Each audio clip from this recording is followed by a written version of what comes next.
Real Travels. Value for money. Food trip. Accommodation na sulit. Real Travels. Because adventures are the best way to learn. Hey guys, welcome to Real Travels, a travel and adventure show powered by FEBC in collaboration with Shutterlight Digital.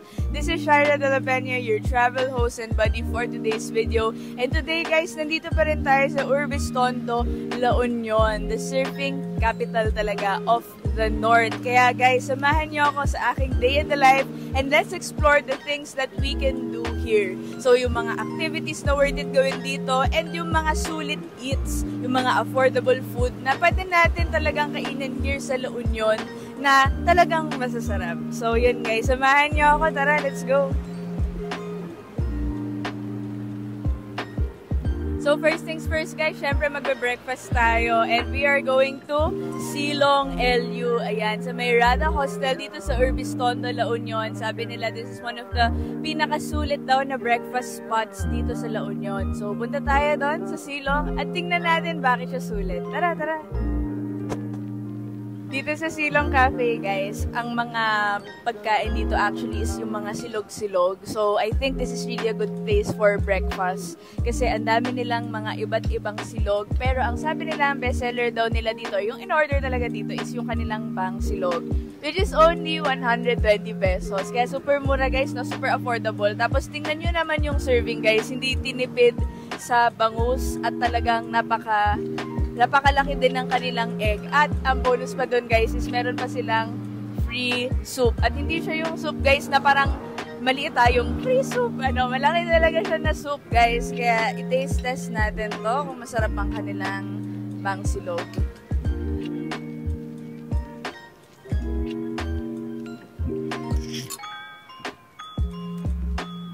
Ay masarap siya guys. Sulit na to for 120 pesos. Okay na okay yung pagkaluto ng bangus, tapos masarap yung itlog, tapos yung suka with ketchup, yung masarap na combination. Tapos itong sabaw, tignan natin kung masarap yung kanilang free soup.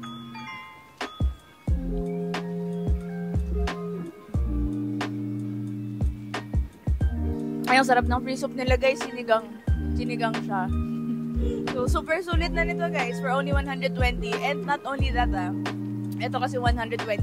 But the other silog meals is actually 100 pesos lang. So this is a very affordable place where you can eat dito sa La Union. Ang sarap mag-breakfast dito.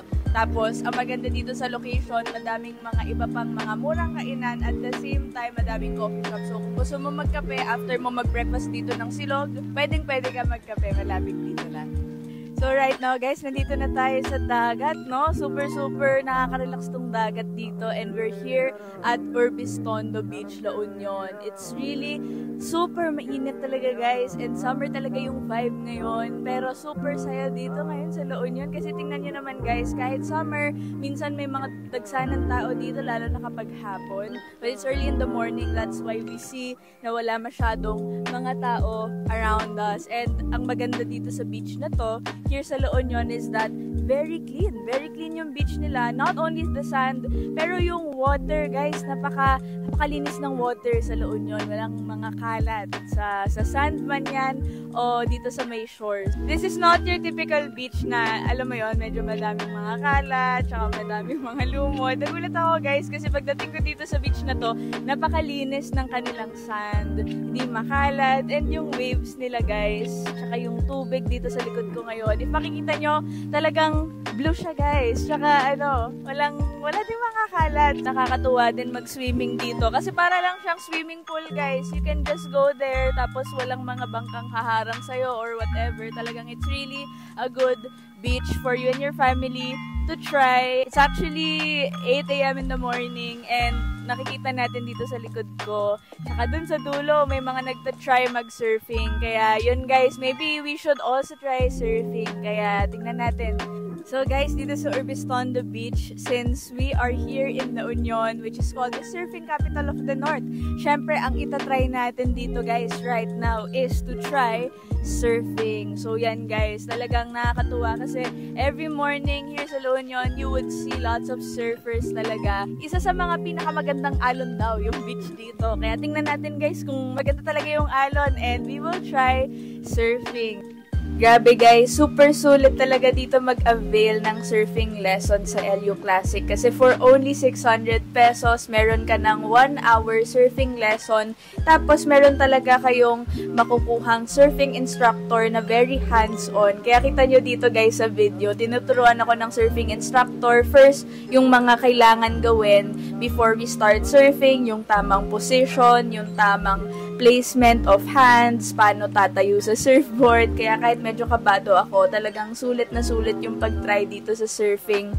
Kasi talaga dahil sa mga instructors dito, parang hindi ka din matatakot kasi nandito sila to guide you. And ayan guys, hindi na nila ako na-videohan nung nakapag-surf na ako, yung nakatayo na ako guys. Pero guys, after mga 10-15 minutes of surfing lessons, eto na po yung resulta. Talagang I was able to stand up and enjoy talaga surfing. Kaya yun guys, it's a must try talaga here sa La Union. Andito po tayo ngayon sa Tropical Shaka here in Urbistondo, La Union. Kasama po natin si Raymar and siya po yung isa sa mga owners nitong business na to, and they actually sell yung mga masasarap na refreshments like yung mga smoothie, lemonade, and mga fresh juices. So ayan, habang nag-order kami, interviewin muna natin po siya. We started this because nagka-pandemic tayo, natamaan tayo ng pandemic, diba? So, yung pandemic parang step back na re-entry ng dito sa place. Back. So, parang namatay yung kabuhayan namin dahil turista yung umaasa kami sa mga turista. Nawala ng turista po. Nawala ng turismo, actually, in short. And then, ayun, since taga dito naman kami, and then kinausap na ng partner ko, ng business partner ko, which is Christian Bien, yung co-surf instructor ko siya. Yeah, shout out po kay Sir Christian. So, siya yung isa sa co-owner ko dito. We decided, inaya niya ako na, Raymar, let's put up something na business.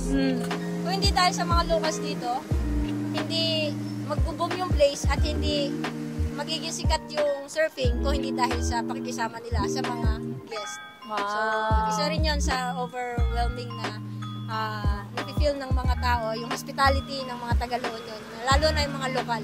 Shout out po sa LU Classic, yung surf school namin. Yes, so yun po sa matagal na surf school din. Oo. Thank you po for sharing your very inspiring story. So yan guys, ang mga in-order namin dito sa Tropical Shaka sa Urbistondo, La Union is their mint lemonade, yung kanilang mango smoothie, tsaka yung kanilang watermelon shake. So if you can see naman dito guys, hindi powderized yung kanilang mga shake, talagang fresh na fresh yung fruits. Talagang fruits talaga, mga totoong prutas yung ginagamit nila sa kanilang mga shakes. Kaya sobrang perfecto for the summer kasi hindi siya artificial. Natural na natural yung kanilang mga drinks and products. So guys, yung isa sa mga in-order namin dito sa Tropical Shaka is their mint lemonade. And nagulat ako, talagang sa sobrang fresh ng kanilang mint lemonade, hina-harvest nila sa harapan ko. Nagulat ako, ayan, hina-harvest na po nila yung mint. So totoong mint yan guys, hindi mint syrup. Talagang mint leaves talaga yung kanilang mint lemonade. Nakakatuwa. So, ito na guys, titikman na natin, iti-taste test natin yung mga drinks ng Tropical Shaka. Meron tayong dalawang smoothies, a mango and a watermelon smoothie, and yung kanilang mint lemonade na gawa sa totoong mint. So, tikman muna natin yung kanilang mga fresh smoothies. This is the watermelon, tikman natin. Oh, syempre lasang pakwan, no? Watermelon kasi. Sobrang sarap, ah. Lasang-lasa mo yung katas ng totoong watermelon. Sobrang light and refreshing niya. Sarap. Etong mango, tikman din natin. Ay, masarap. Masarap yung pagkatamis ng mango. Hindi masyadong matamis. Hindi naman masyadong maasim. It's the perfect taste. Parang fresh na fresh talaga yung mga fruits. Sobrang sarap. Tapos, etong mint lemonade. Ay, panalong. Sarap na mint lemonade. Very refreshing. may cooling effect. Alam mo yung pag ininom mo siya, parang may aircon sa loob ng katawan mo. Parang ganon kasi may mintas lemonade. So may pagka-citrusy siya, hindi masyadong maasim. Perfect blend yung mga lasa. So ang galing ng pagkakatimpla dito sa Tropical Shaka. So for me naman, overall, lahat naman ng drinks nila is a 10 out of 10. Kaya super sulit dito. Also, for the price point of 130, hindi naman sama guys yung presyo. Very affordable na din for this quality. And tingnan nyo guys yung serving, oh. Ayan, napakalaki ng serving ng drinks nila. So, sulit na sulit. Overall, 10 out of 10 tong Tropical Shaka. So guys, Tropical Shaka is very, very accessible. Tsaka madali lang tong hanapin. It's a small place, pero kita mo siya agad. Kasi when you walk along here, katabi lang niya actually yung pinaka-sikat na 7-Eleven dito sa La Union. Pag pumunta kayo dito guys, or Bistondo, La Union, kahit tanungin nyo yung mga tricycle driver, 7-Eleven po, dyan niya po kayo dadalhin. So pag baba niyo yung 7-Eleven, tawid lang kayo, Tropical Shaka na. So, andito kami ngayon guys sa Flotsam and Jetsam. It's actually an artist beach hostel. So, this is really an OG place daw dito sa La Union. Like, way even before the pandemic daw. Talagang kapag pupunta ka daw sa La Union, you must not miss this place called Flotsam and Jetsam. So, hostel siya. Meron din silang gallery. And nandito tayo sa kanilang kitchen where they serve amazing drinks and food. And we are going to try their Spanish latte and matcha latte. So, itong Spanish latte, this is 130 pesos. Itong matcha latte, this is 140 pesos. So, super sulit na din, no? Considering it's a full glass drink na din. And yun nga, ang init kasi ngayon dito rin sa La Union. So, we need to try some of their cold drinks. So, let's start with the Spanish latte. And by the way, I'm here with my mom, Mami Nympha. Hello, say hi. Ayan. So, andito siya. I'm actually with my family here in La Union right now. So, I will try the Spanish latte. So, tikman natin. Ay, ang sarap niya, guys. The Spanish latte has a little bit of sweetener na stevia in it. So, I feel that this is a very refreshing drink. Pero, healthy siya. Kasi yung sugar na ginagamit nila is stevia. Stevia talaga yung lasa ng, ng sweetener nila for this one. And it's not that sweet. At the same time, di nawawala yung lasa ng coffee dito sa Spanish latte nila. And this is really nice. Kasi ang laki ng serving, guys. So, unlike yung mga ibang coffee shops na medyo half lang ng glass yung serving. For me, this is a solid 9 out of 10. So, let's try their matcha. Their ice-cold matcha latte. Ako, matcha lover ako, guys. So, anything matcha, whether drink, pastry, basta kahit mahilig talaga ako sa matcha. So, let me try their matcha latte. I can safely say na parang authentic yung matcha ginamit nila. Hindi siya lasang powdered, hindi siya lasang syrup-based. It's really authentic yung matcha na ginagamit nila. Kasi lasang-lasa mo yung pagka-matcha more than the sweetness of the matcha latte. So this, again, is a solid 9 out of 10. Pero dahil mahilig ako sa matcha, I think I'll give this one a 9.5 out of 10. Ayan. So, this is just one of the many drinks offered here in Flotsam and Jetsam. They offer food as well. And then sa gabi, they have live music here. So, if you're planning to go somewhere with your family or friends, especially kapag gabi, or just for a simple good brunch, this is a good place to go to sa Flotsam and Jetsam Beach Hostel. Hello guys! So ito, dito tayo sa Knock Knock Calendaria. And yun, Knock Knock ano yung pangalan niya? Like Knock Knock who's there, ganun. Pero N-A-K yung spelling. Itong Knock Knock na to na kainan.